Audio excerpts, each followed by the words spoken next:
Everybody, Barry at CTech-review. Today, we're gonna do my second version of all trailers are junk. Travel trailers, fifth wheels, motorhomes, Class A, B, C, doesn't matter. I'm not picking on Keystone today because it's the whole industry. The whole point of this video today is about expectation and just full transparency of what you can expect with buying a travel trailer, fifth wheel, or motorhome. We made one of these videos 2 years ago. I'm gonna go deeper on this. Let's get into this.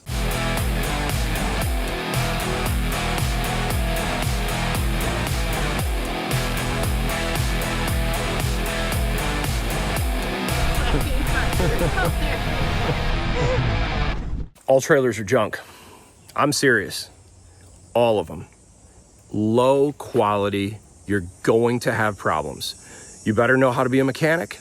You better know how to do construction work, welding, plastic repair, electrical repair, carpentry, plumbing work, HVAC controls, all of it. Am I picking on Keystone today? Not really. It's the whole industry as a whole. I don't like making videos like this, but I feel like there's a public service announcement. People need to understand what they're getting into. You think you're gonna go into this and it's just gonna be this pain-free experience? Go into it with the right expectations and you will have a riot and enjoy the sport for what it is. Let me show you a few things. Some people don't realize camping's a lot of work. If you don't know that, you should know that right off the bat. Before you even get to starting camping, you gotta hook your truck up to this trailer.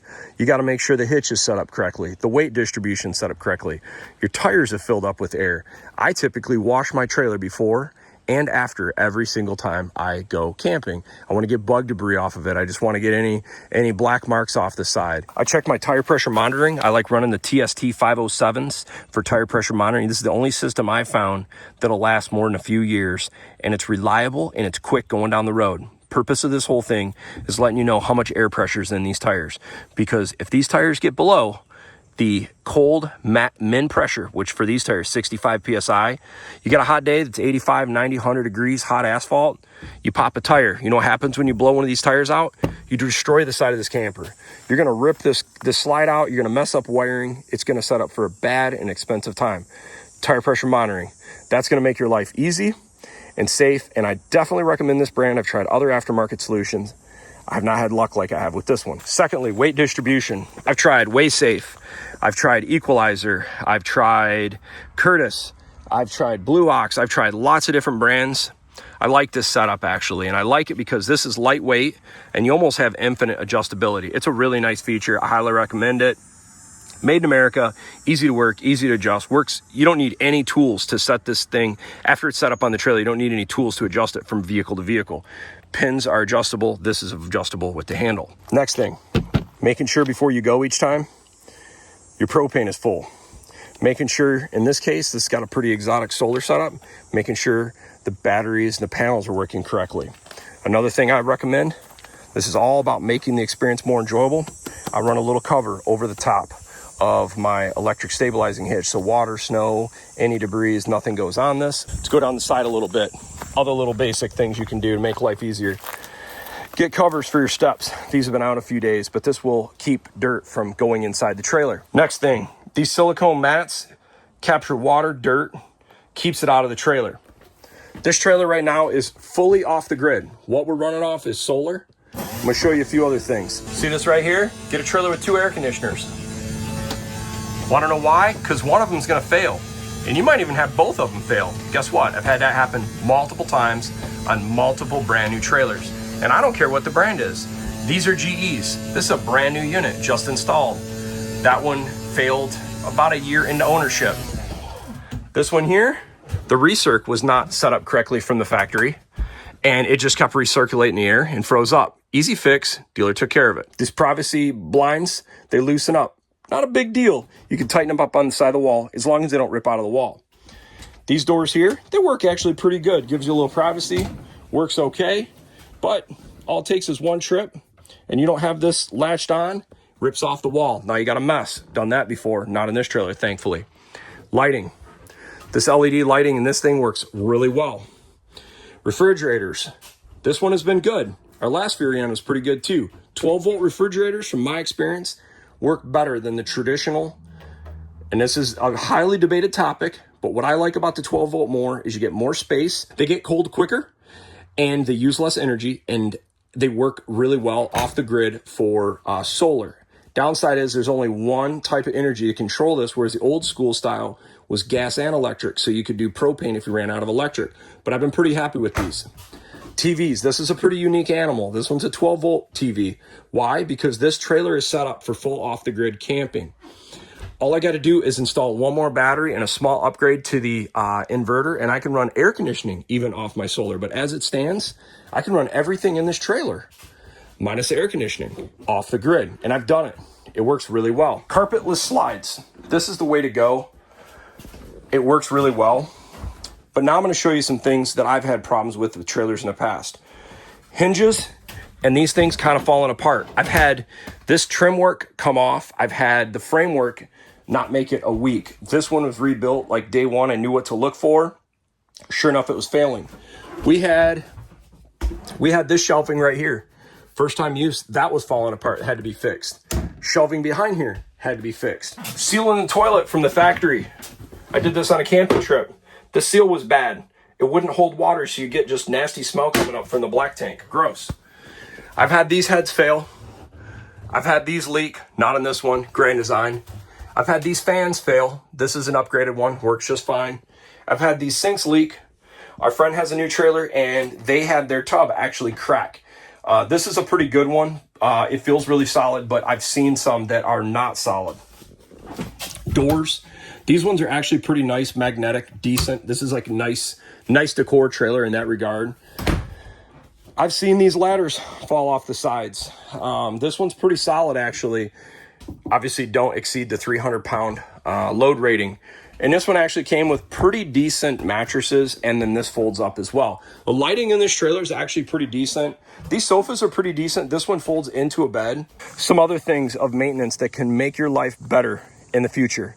At the end of the year or at the beginning of the year, service your axles. Check your leaf springs up underneath. Make sure all the joints are good. You don't see anything looking weird, any cracks, nothing weird there. Grease your axles. If your tires are good, your brakes are working good, axles are greased, you should be good. Here's the next step I do. When I'm going down the road, I try to stop like in the 10 to 20 mile mark, get off the highway, and as I'm getting off the highway, I take my manual brake slider and I slow the vehicle down with the trailer brakes. I pull in the rest stop area and I want to put a lot of heat in the brakes. And then I get off, I kind of check my tires, I kind of see, is one tire feel hotter than the other? I feel for my hubs. How do my hubs feel? Does one feel hotter? And then I very carefully touch the drum surface of the brakes and I feel, how warm is that? I do that same thing with all four tires, and I'm looking to see, is one feel different than the other? If it feels different, then I might know I've got something out of adjustment or something that needs attention, something to look at. Other things, all these little joints that go around, make sure you've got caulk. If it came with caulk, make sure it's good. Check and make sure all your screws are good. Make sure I've had these loosen up. Always check your lights before you go. Make sure your lights are working good. Check your seals all around the edge. I use, I'll find the product. It's Camco. I forgot the brand of it, but it's this product you can use for to keeping an eye and like sealing and checking the butol. Just make sure all of your sealant all around the whole trailer. I recommend, if you don't feel comfortable getting up on your roof, have someone get on your roof and wash it once a year, service it once a year, and check for any areas that might need some service. I also like to try and keep my gutters all clean on the sides of the trailer so water goes off. And this trailer specifically has got solar, so I like to make sure it's all good to go. We wash the trailer, like I said, before and after each trip. So then another reason to washing trailers, you can kind of make sure nothing's dinged it or whatnot. Other areas you want to check is making sure all of these connection points for your ladders, if your trailer has a ladder, is good to go. As far as like tight and no leaks. Check all your caulk around here. Backup camera. I think it's almost a must on most of your trailers because backing these things up are huge. Definitely recommend. Here's something a lot of people forget. Your spare tire, if your trailer doesn't have one, you better get one. And then make sure it is to the correct tire pressure, because if you do blow a tire, you might need to put this on and you wouldn't want it low, because you blow another tire, you're in trouble. Lastly, you have to clean and maintain your awning. Make sure it goes all the way out smooth. Make sure it goes in smooth. I also like to keep an eye on my electric stabilizing jacks. I've actually had to replace these before, and I've had switches go bad. Just little things like that. This trailer is pretty nice. It's actually got a light on each stabilizing jack, but I also even wash the frame of the trailer. Just kind of keeps any rust or any kind of other issues. Also, another cool thing to keep the front of your trailer looking nice, run mud flaps in the back of your vehicle. It will minimize the rock chips that kind of go up and hit the front of the trailer. Lastly, I'm not a fan of trailers with windows in the front because I have broken the glass in a trailer before from rock chips. Huge bummer, very expensive. Don't want to do that again. So that's another thing to think about. Do I think all trailers are junk? I truly do, but I'm coming from the framework of other industries that have higher standards. You have to put your mind in the fact that this is camping. You're not buying a Bugatti, you're not buying a Ferrari. Dude, you're not even buying a Ford Focus that's 10 years old. These things are slapped together in an area where they're struggling with materials and low-cost products, struggling with labor. Sometimes they're getting delivered to the dealerships and they don't even function. And the dealerships are left trying to make trailers work correctly. This trailer here, we weren't even supposed to get. No joke. We actually had a deposit down on another trailer that was brand new. We bought it from General RV. We showed up and they do this really cool like red carpet event, and it's a neat experience. We've done it a handful of times. Personally for me, I don't really care about the whole red carpet thing. It doesn't mean anything. I just want a trailer that's ready to go and doesn't have problems. We roll up, man. Dude, trailer tires were flat. This is supposed to be hook it up to your trailer and your truck and go. Tires were flat. The handles on the black and gray tank, one was missing, the other is broken. We're trying to run water from the sink. Water is running out from the pipe, going across the floor of the trailer. And my wife and I are just looking, we're like, are you kidding me? This door right behind us that slides, that privacy door, I go to open it. I can't open it. I'm like, what is going on? We start looking in there with a flashlight. When they built the trailer, they nailed through the wall and into the door. You could never even open this thing. So this thing made it out of the manufacturing plant with a door nailed shut to the wall. And now General RV is like hustling, like, holy cow, we didn't even check this either. We got to get this door fixed. Big mess. But it kept getting worse. We started noticing we get up on top of the roof. We're seeing where seals are not fully caulked. Just a mess. The biggest issue I see with the industry in a whole today is super expensive. Everything's really expensive. Everything's got more electronics than it's happened before. And the quality is probably the worst it's ever been. But it gets worse because campgrounds have gotten so greedy. I'm sorry, I'm going to say greedy. Seriously, they've gotten so greedy. A lot of them, not all of them. There's still a lot of great campgrounds out there. But there is a ton of campgrounds charging $80, $100 to $150 or more per night for you to drive your trailer up, connect it, and just park there to pay $100, $150 a night. This whole sport was originally intended for families to just get out and have fun, man. Bring your dogs, bring your kids, go hiking, go boating, go. The affordability of this thing is like gone at this point. It's really sad. And it's never been easy, especially as you have kids and, you know, they're not sleeping, no one's sleeping. It's a lot of effort for the parents and everybody. It's always been a lot of effort. But then we start having issues with trailers. And then when campgrounds start getting greedy and when trailer prices keep going up, it makes this whole value proposition of why you want to get into that hobby. It gets all out of whack. And for me, man, I've learned, we've been doing it for 10 years, had a lot of great memories. I'm done. It's the frustration and stress ain't worth it anymore. I'll just go to a VRBO, stay in a motel, hotel. It's just easier. I don't have to go clean out black pipes. I don't have to worry about a tire blowout on the side of the highway. I don't have to be stressed out pulling a trailer. Or if you got a small tank on a vehicle, now you got a trailer attached to the back and you got to find a gas station that you can get your trailer in. All of this stress. We've loved camping, but it has been beyond frustrating the last few years. And I've now had, 2 Keystones, a Grand Design, 2 Jaycos, and we have multiple friends that have other Keystones, Flagstaff, Heartlands, and the most expensive Airstreams. And our friend that bought $160,000 Airstream, she's even having more problems than we are. So across the board, I've seen it. I haven't seen a real cheap one or a real great one as being better or worse. They just might have more premium finishes, but they still have problems.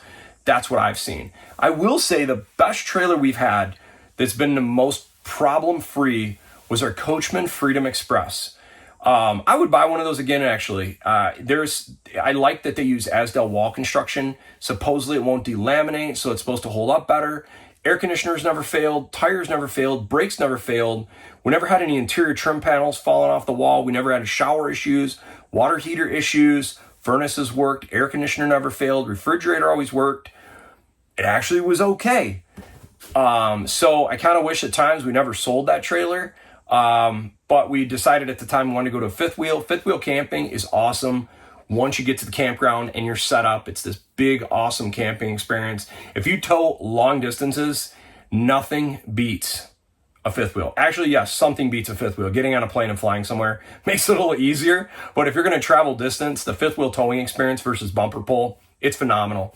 And I've towed with Hensley hitches, Pro Pride, almost every weight distribution hitch, and I've still never felt anything feel as confident as a fifth wheel going down the road.